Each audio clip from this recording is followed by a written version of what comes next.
Colin, I don't know how to start the show. How do we start the show? I don't know. How do we start the show? Wait, just wait. Think really hard. Think really hard. And no. So be quiet. Wait, 1, 2, 3. It'll start. Right now. And cue. Go. Okay, so we did a lot of pranking back in the day, right? We were big pranksters. We did pranking with a couple of friends in university. House to house pranks. We had to get pretty creative with them, but we had a lot of fun. I just realized recently that apparently runs in the family. Like the pranking gene? The pranking gene, because my dad has been involved in a lot of pranks in his lifetime, a lot of pranks? apparently. Dang. Some of which that he was directly, involved with, but Go Lloyd. A couple that he was just sort of knowledgeable about, and then you just kind of watched unfold.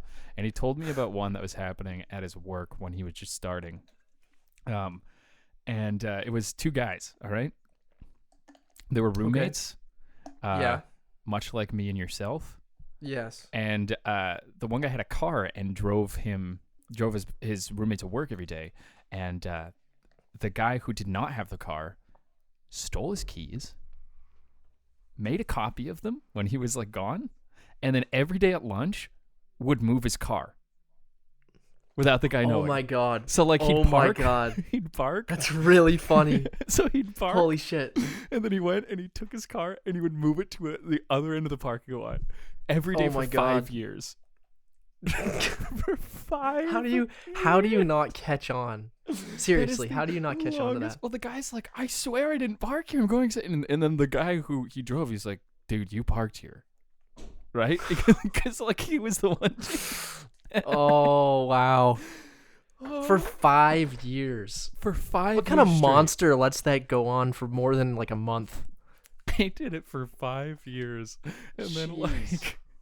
Jeez. And then like when they're moved out and they're on or whatever, he's like, yeah, remember how your car would just go missing? He's like, yeah, I moved it. And the guy, what?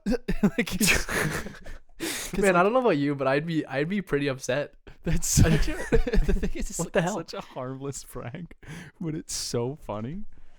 Dude, that reminds me of high school when the auto shop guys they like took a teacher's car. And they like brought it out onto the track, and then they they took the wheels off of it and put it up on bricks. No way. Yeah, they just like left that. the car with no wheels. It's hilarious. Teacher just comes out like after not work. Nice. Oh, I guess I'm not driving home today. See, that's like actually like a dick move though, right?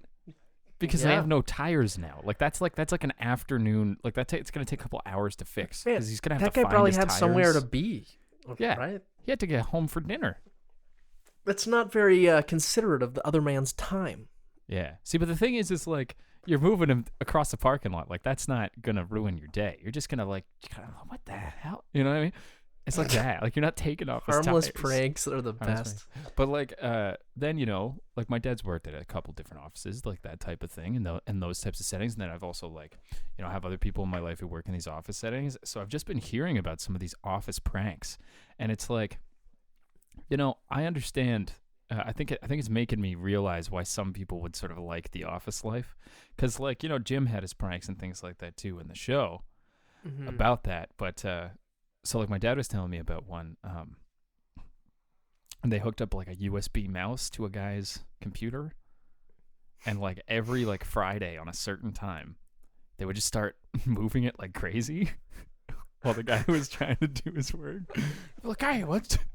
Why things go crazy? Like my dad and all the people around would just be like, yeah, it's happening to me too. Like I don't know what's happening. Like it's just going crazy. And then they'd like come over to his desk and like hand around to the other cubicle and then be shaking the mouse on the wall. So it's like so they're looking like, I really don't know what's going on here.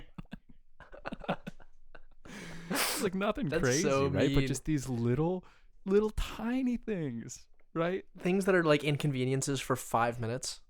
Yeah, something that's not gonna like ruin somebody's. So going on from this, hearing a couple of these wild pranks, what would be your office prank? Like, do you have any thoughts on these things? Because our pranks were different. We did house pranks. Like, we weren't egging a prank. Like we got into a war with our neighbors, and like we Yeah, put like Vaseline on their door handles, like in the middle of winter, and that was really they funny. they Oh like my put god. caution tape all over our windows, and they like locked our shed so Colin couldn't bike to I had school. a test. I had a test the next morning, and then they had a. It was at 8:30, and then I like usually bike to school because it's quicker. And then I like go out to the shed, and it's like there's a padlock on it. Oh So my we were god. just doing these large inconvenient. They also kidnapped us and drove us to like 3 cities over. They were gonna leave That was us a in a fun. field, but decided not to at the They last decided that it minute. was minus 25. Yeah, it's in the middle of winter. Either way, so we kind of like our pranks were out of hand, but they were with people who were expecting pranks. So like, what's a type of Yeah. prank? Like, have you ever committed like these small type of pranks? Because like, I think there's something admirable, something really funny about these tiny pranks. You know what I mean? Because Yeah. they're small, but like they're ingenious and they're hilarious, and they seem to just come out of boredom. You know what I mean? No, that sounds hilarious. Yeah. I don't even know. I genuinely like I feel like I would copy someone else's because like you know Mm. that gym prank where he like makes up a new family Yeah. and I feel like I would do the reverse of that where it's like I would just have a fake family and I'd build the trust among my coworkers that this is my family. I have Yeah. pictures of them all over my desk. And then all of a sudden like realize that You it's host a not true. party. Yeah. I host a you're party like and a it's like bachelor apartment. not the family.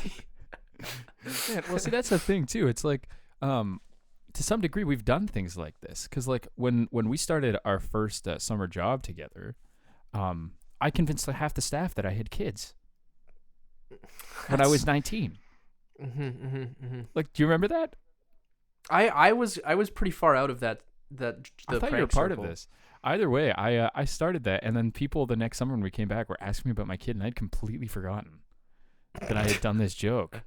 And because So it was prank so was on you. ridiculous. So it was so ridiculous, and but it was really funny because the second people always want to be a part of something, right?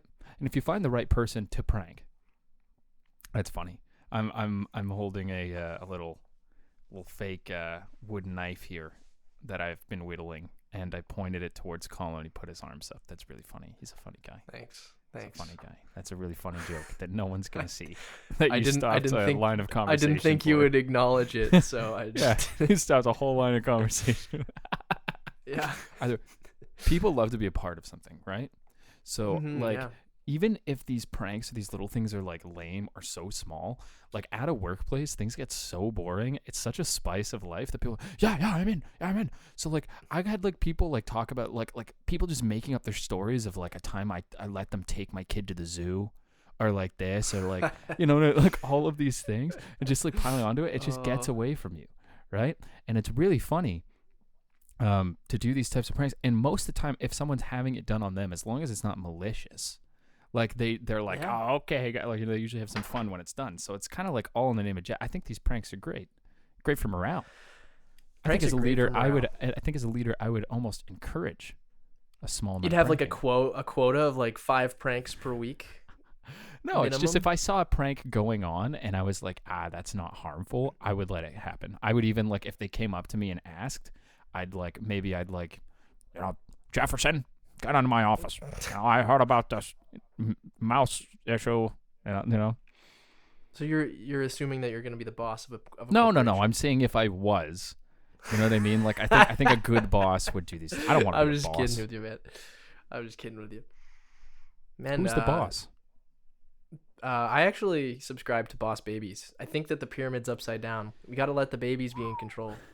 The youth of our generation. Okay. I think that's So how it should work. your child is going to be a boss. I think so, yeah. Boss of you, like from. Yeah. Yeah, I think that the whole pyramid should be flipped. Like I right think on its that- head. I think that All the wealth should be transferred to the babies. They're going to Okay. be managing it. The 60-year-olds and all of us in our adulthood. I think in some ways kids are managed. the boss. Like I think a lot of dads, like you can kind of see if they have like a daughter, they let the kid be the boss. Like they let the daughter just call the shots. You know what I mean? They just turn into like Mr. It's like the pushover parent. Well, just to their daughter. It's like you see it on TV all the time, and you see it with like in lives, like people will do anything, and then the mom has to or the other parent has to go nuts. Pick up the slack. Yeah, they're usually That's why a lot of times people butt heads harder with their same gender parent. That's interesting. That is actually, I've never, I don't really know the psychology behind that, but that seems about right. No, I'm a psychologist.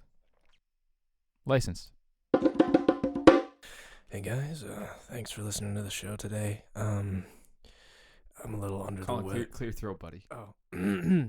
Thanks. So Thanks for listening to the show, guys. rate us on Spotify and Instagram, Facebook, the gist, TikTok.